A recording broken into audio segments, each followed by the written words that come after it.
Okay. So can we trust you with a pen? It's clean, but I don't want you to open it. Jax, we're on the hop. You sitting or you standing? All right. So we were at chapter 7, or we didn't read chapter 7. We said we were going to read that secretly. We did. We read chapter 7 and 8 and a little bit of 9. Okay. Y'all make sure y'all help me watch her. Um let's just start from the top of the page. Page 66, chapter 9 of the Luciferian worship chapter. And certainly, anyone today who believes that the contents of the letter are a fraud would do all they could to discredit anyone who said that the thoughts were the actual thoughts of Pike. So, Albert Pike, one of the greatest Mason or Luciferian writing authors, he wrote a particular letter. That's all I could give you right now. Let's just move forward. Let's move with critical thinking. We'll figure it out. However, this writer is of the opinion that Mr. Pike did indeed worship Lucifer. So that's the basis.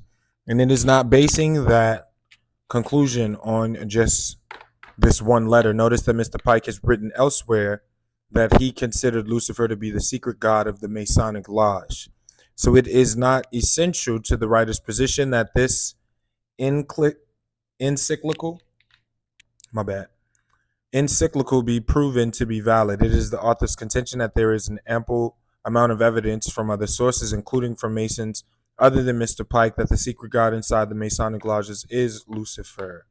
That evidence is available to anyone who cares to locate it, but there is another Mason who knows that Lucifer is the good god of a particular segment of the Masons.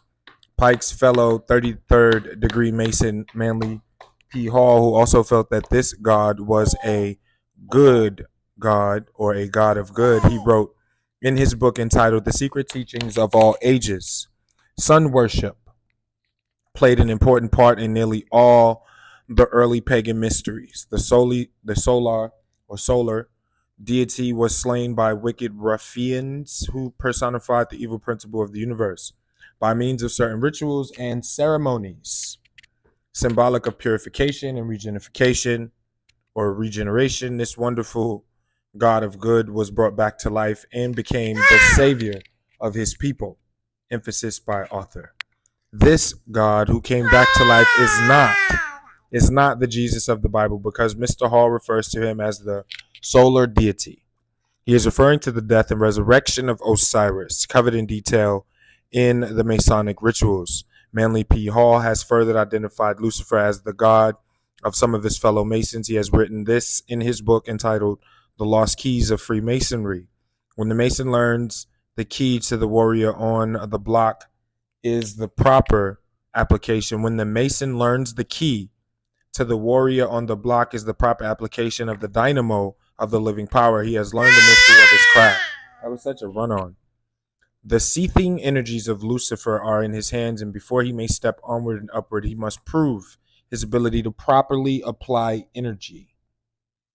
Mikhail Bakunin. Bakunin. Bakunin. Possibly. Mikhail Bakunin, the Russian anarchist. See? Not an anarchist. That's me mixing other languages. Anarchists. Anarchists, even. Also addressed this question of evil and good gods. He wrote, the evil one is the satanic revolt against divine authority, revolt in which we see the fecund, Fecund, fecund, or fecund, defined as meaning fertile. Revolt in which we see the fertile germ of all human emancipations, the revolution. Socialists recognize each other by the words in the name of the one to whom a great wrong has been done. Satan is the eternal rebel, the first free thinker and the emancipator of worlds. He makes men ashamed of his bestial Bestial, bestial ignorance and obedience. He emancipates him, stamps upon his brow the seal of liberty and humanity. Okay. Respect for the author. In urging him to disobey and eat of the fruit of knowledge. That thought that Lucifer was a good spirit to whom a great wrong was done is the basic thought that holds the New Age together. According to Tex Mars, the author of 2 major books on the subject, he has written many New Agers commend Lucifer because by tempting Eve, he enabled man to evolve toward enlightened knowledge and godhood. Mr. Mars discusses the thoughts of a leader in a mystical organization called the Stell Group, named Eklaw Kirshana. He writes that this New Age leader says that Lucifer is the head of a secret brotherhood of the spirits. The brotherhood is named after Lucifer because the great angel Lucifer has been responsible for the abolishment of Eden in order that men could begin on the road to spiritual advancement. So there is a basic disagreement about the nature of Lucifer, also known as Satan or the devil.